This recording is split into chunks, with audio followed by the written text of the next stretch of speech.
what is your reaction? It's certainly a tragic number that we don't want to be breaking. And I should just mention, this is probably not something you want to pick up on TV, but I just want to mention, like, the number is actually higher than that because once people get over the contagious stage, which is usually about 2 weeks, they're no longer considered COVID patients in terms of the numbers that get submitted to the state.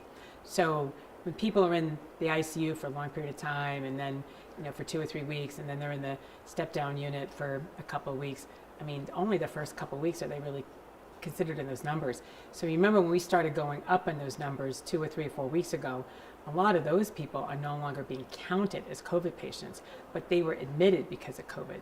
So actually the numbers of people that we're seeing in the hospitals for COVID are actually even higher than the 300 and whatever the record is, that whatever we're seeing today. So just as a bit of an aside, I mean, I don't know if it's a major point, but well, why do it that way, I guess, is my question. Because once they're not contagious, we don't. What the state and the feds ask us for is how many patients are in the hospital currently with COVID. So once they're not contagious, they're not considered to have current COVID infection. Okay. You see what I'm saying? So And they're no longer infectious. So they're not considered recovered? They're recovering. They're certainly very, they're still in the hospital. They're very, very ill because they have a lot of damage to their lungs, but they're no longer with current COVID infection. So people are in the hospital being treated for COVID, but they might not be considered in that statewide number. Right. And that's a fair number of people. So if you think about this, the last few weeks that we've been increasing our hospitalizations, so a lot of people that got hospitalized 2 to 6, 7 weeks ago, some of them are still in the hospital, but they're no longer showing up in those numbers. And I mention this because last week there was a front page article on a woman who'd been in the hospital since September. Her family wanted to let people know about her infection with COVID. And so that is an example of the kind of patient that wouldn't be counted in the numbers after, the first couple of weeks. And I thought, I realized that it's so the numbers of people who are hospitalized because of COVID is actually much higher than what you see in the statewide records because of the fact that we're reporting to the federal and the state governments who is currently infected with COVID and hospitalized because of that. Okay. But there are additional people who have passed the 2 weeks contagious phase who are no longer counted in the numbers, or people who are coincidentally positive with COVID, who are maybe admitted because of a car accident, and then lo and behold happen to have COVID infection, happen to be brewing it. So they're not, but because they're not hospitalized because of COVID, they're also not showing up with the numbers. But they are isolated. They're having to be in special rooms and special units. So I think that, and the major point that there's 2 categories of people who are admitted in one way or another have COVID and are not even counted in the statewide numbers. So the statewide numbers are actually lower than what it was actually really happening on the front lines. What can we expect then, in the next, it'll almost be a week since Thanksgiving, where people have gathered. Hopefully they've taken the steps that they needed to keep themselves and their families safe.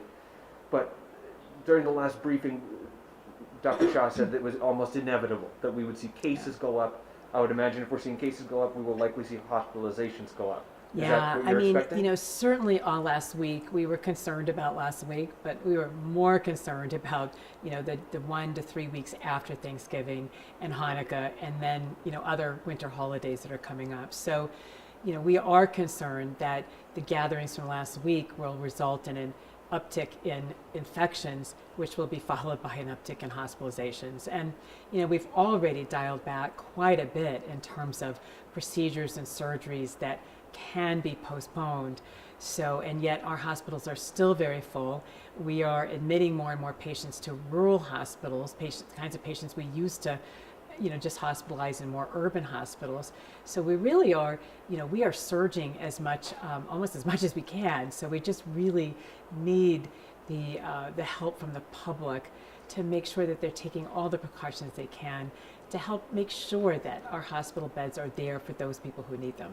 Did I understand you to say that patients who would normally go to a more urban hospital are having to be redirected to a more rural hospital? Yeah, so we're, and it's not, we're doing it both out of necessity, but also because we're able to.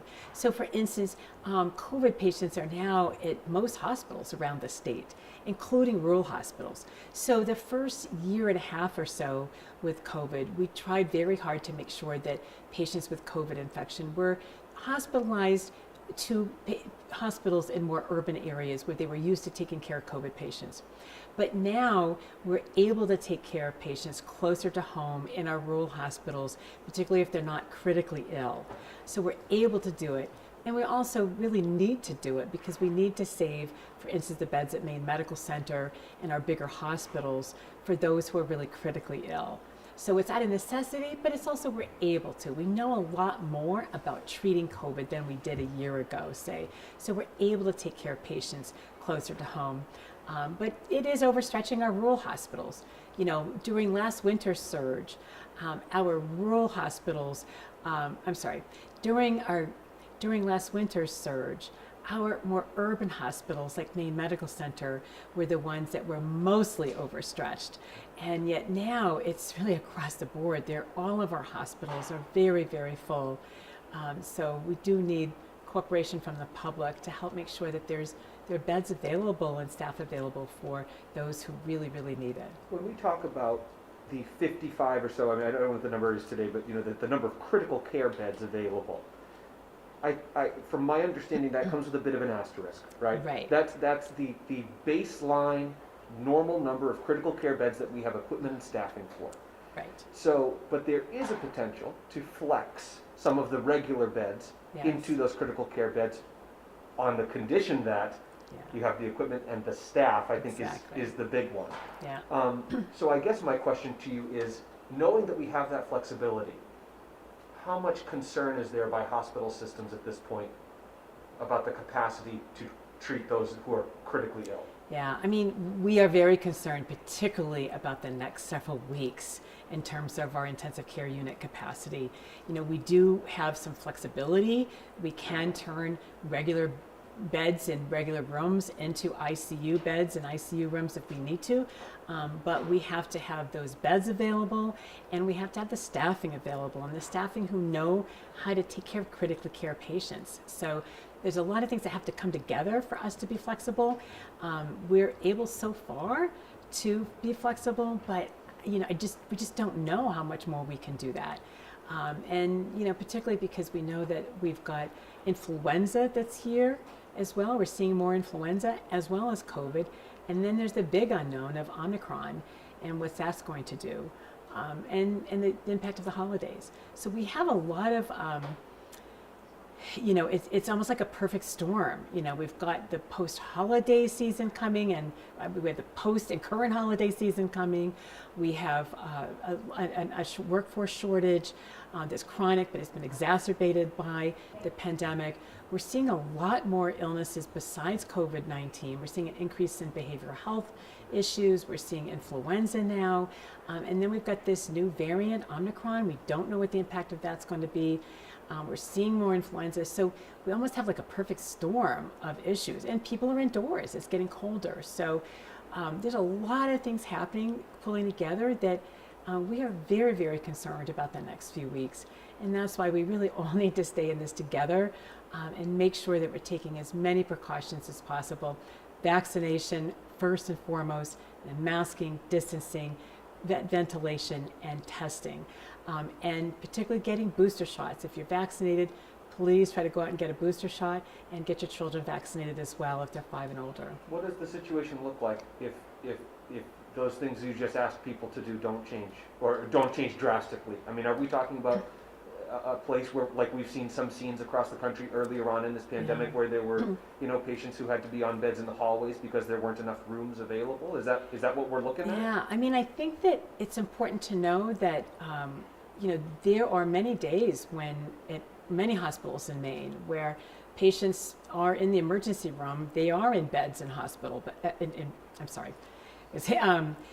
think it's important to realize that we're already at a very critical point, that at hospitals across Maine and New Hampshire and nearby states, that if you go into an emergency room, it is often very busy, and people are often taken care of these days in a bed in a hallway.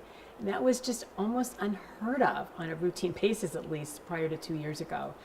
But we're seeing that on a very routine basis. Many busy emergency rooms, we don't have, our hospitals in Maine don't have that many rooms. So people are being taken care of in hallways already. So I think it's important for people to realize that, hard decisions are already being made and people are being taken care of in less than ideal situations, such as in a bed in an emergency room. And that's, I'm sorry, such as in a bed in a hallway in a nursing, and oh my gosh, it's okay. And in a hallway, that I think it's, it's some of these. I think people don't realize necessarily that we're already at that situation. So, how many more beds can we put into a hallway? Sometimes that's, kind of an issue. Or we're on diversion where we can't take new patients coming into an emergency room. They're having to go to other emergency rooms. This is routinely happening right now. And I'm trying to think of... Are patients being sent out of state for care? Yeah, sometimes. Yeah, for sure. For certain surgeries that we Oh, don't... I'm sorry, I meant for COVID care. For COVID, yes, sometimes for COVID, but it was more routine a few weeks ago when the Massachusetts hospitals had more room. They're now they're filling up, and so that's why we have surged into our rural hospitals, because Massachusetts hospitals, as an example, are pretty full. So the only thing I can think of that was like this is when I was in Los Angeles years ago, we had major earthquakes. There would be, and I worked as a hospitalist, and there would be several days where we were in crisis mode, and we would have a lot of patients in the hallways, and that was in the early 90s. I haven't seen this since then. I haven't even heard of it happening since then until the pandemic. So are we in crisis mode now? Oh yeah. I mean, we are definitely in crisis mode, and we have been for a while. This is, I'm trying to think. We were across the state. This isn't just Maine Medical Center or MaineHealth, but across the state, on any given day, there are usually several dozen behavioral health patients who are waiting in emergency rooms, in a hallway, in a bed, in a room, waiting for days for a bed in a psychiatric unit. So, this is something we're seeing routinely now, where people are waiting for days and sometimes weeks, particularly those who have a behavioral health issue, a psychiatric illness, where they're waiting for a bed in a psychiatric hospital.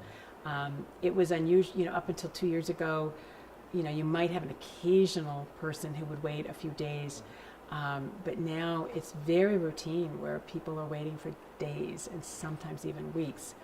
I don't want to make you late for your... It's okay. It's okay. Oh, it's actually, it's all right. There's somebody I'm meeting with here. So Okay. But I did want to ask you, we talked on the phone a couple of weeks ago about the treatments that were going to be coming. Yes. Merck pill, I think the potential Pfizer pill, but I know that there's kind of been some backtracking there on its effectiveness. No, that's the Merck pill is the one that's backtracked. So we're expecting the FDA is meeting on the Merck pill today.